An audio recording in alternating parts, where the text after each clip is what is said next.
Само една фирма сака да ги поставува панелите на Исар кои треба да бидат лоцирани на градските бунари.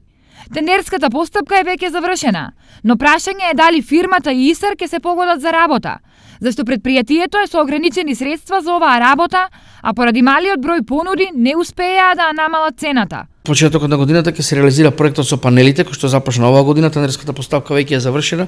Очекуваме со одлука на управниот одбор да ја зголеми сумата, бидејќи се јави само еден понудувач, за да видиме дали ќе успееме да 60 рати по тие услови кои што ние ги бараме, дали ќе успееме по такви повластици да добиеме панели да се произведуваме електрична енергија сами. Панелите би требало да се постават на филтер станицата која е најголем потрошувач на струја во Исар. Филтер станица вообичаено месечно троши околу 2,5 милиони денари за електрична енергија.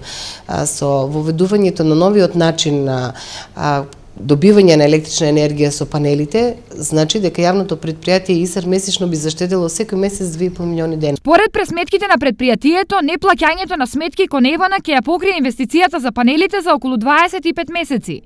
Сите средства потоа, наместо за струја, Исар ќе ги реинвестира во подобрување на условите за живот на граѓаните.